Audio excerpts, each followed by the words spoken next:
Et pour aborder plus en détail le projet de réforme fiscale et le budget 2024, nous accueillons en plateau le président du pays, Moitai Broderson Yaorana. Yorana.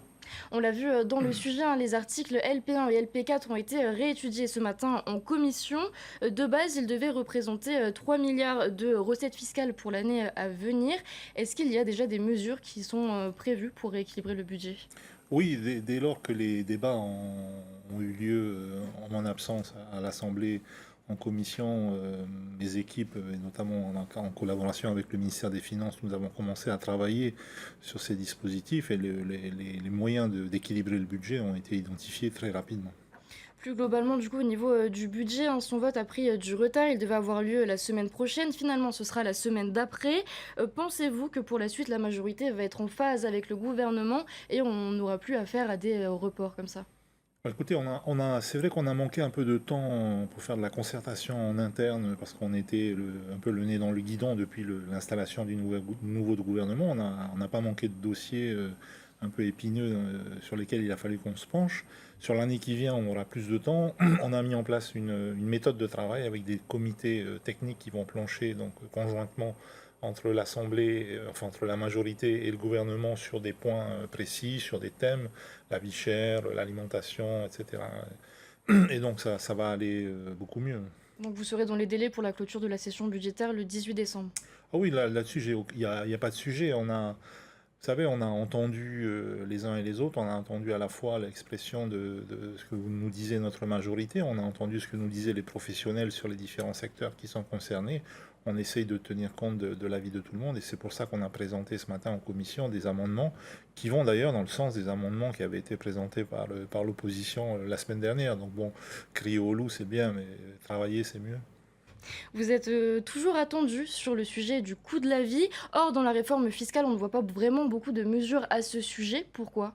Parce que c'est un sujet qui est très complexe. La grosse majorité du coût de la vie, finalement, c'est du coût importé.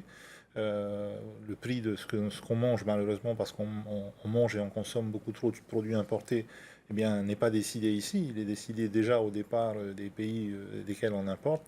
Donc c'est un sujet sur lequel il ne faut pas se tromper de cible et nous préférons prendre un peu de temps. Nui Hauloré qualifie la réforme fiscale, je cite, d'anti-économique et antisociale. Que lui répondez-vous? Je réponds que c'est son avis, que je le respecte. Et vous le comprenez tout de même ou pas? Non, je ne suis pas d'accord.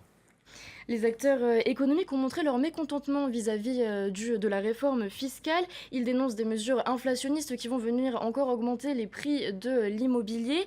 Est-ce que cet impact économique a bien été anticipé en amont? Alors d'abord, tous les acteurs économiques ne sont pas mécontents de ce qui est Il y proposé. en a eu beaucoup pour J'ai l'instant. discuté avec beaucoup de très petites entreprises qui sont très contentes des modifications qu'on a fait sur la fiscalité associée au TPE et on l'avait annoncé. J'ai discuté également avec les pensions de famille qui sont très contents des modifications qu'on a annoncées à la fois sur les mécanismes d'aide aux pensions de famille et sur on va dire le changement de format de la défiscalisation. Donc tout le monde n'est pas mécontent. Alors forcément, quand on change une fiscalité, ceux qui sont impactés montent au créneau et il y a une résistance au changement.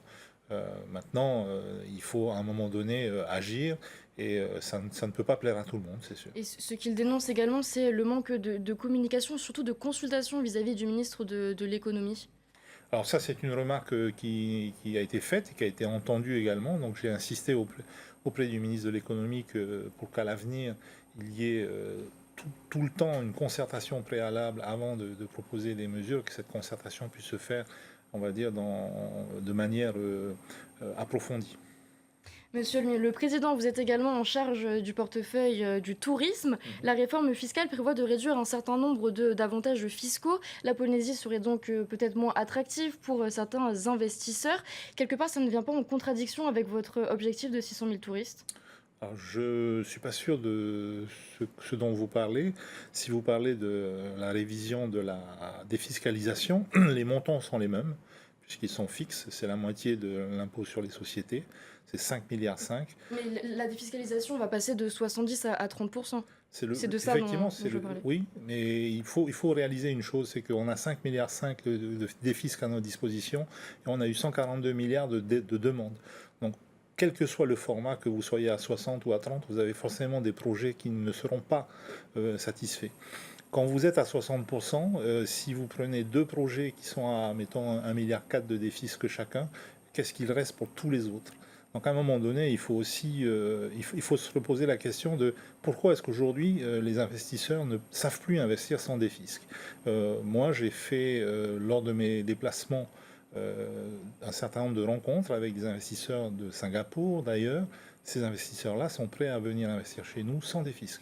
Donc vous allez maintenir cette mesure qu'il n'y a pas de risque à ce que la Polynésie devienne moins attractive alors? Bah, écoutez, vu le nombre de demandes que j'ai d'investisseurs qui veulent venir investir dans le tourisme chez nous, non. Il y a des échos qui s'intensifient sur un remaniement pour les ministères de l'économie, de la santé et du sport.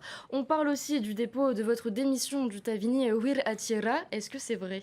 Bah, je constate que le sport national qui consiste à faire circuler des rumeurs est en bonne forme. C'est dommage que ce ne soit pas une discipline au jeu. On aurait certainement des médailles. Mais... Donc vous niez alors tout remaniement Écoutez, ministériel à l'avenir? je l'ai dit dès le début. Il y avait un premier rendez-vous, c'était celui des 100 jours, et le deuxième rendez-vous, ce sera celui des 1 an. Voilà. Mais en dehors de ça, il n'y a pas de remaniement en vue. Dernière question, c'est sur les Jeux Olympiques. Vous avez affirmé votre volonté de transparence envers les associations. Vous l'avez sans doute vu tout à l'heure, il y a des images qui ont circulé de la nouvelle barge qui était donc sur les coraux. Pensez-vous toujours qu'il est possible de faire passer cette barge sans abîmer l'écosystème?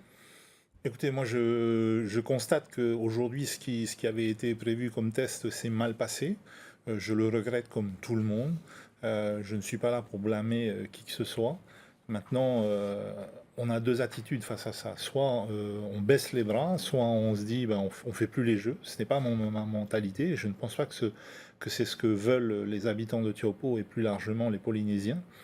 Alors à partir du moment où on dit on veut que les jeux se tiennent ici, quelles sont les options face à nous? Il n'y en a pas 36. La première, c'est celle que réclament à corps et à cri certaines associations, qui est d'utiliser les anciens dispositifs. Je vais le dire une dernière fois, on ne peut pas utiliser ces dispositifs. Je ne prendrai pas, moi, la responsabilité de mettre des vies en danger. Aujourd'hui, on a cassé du corail.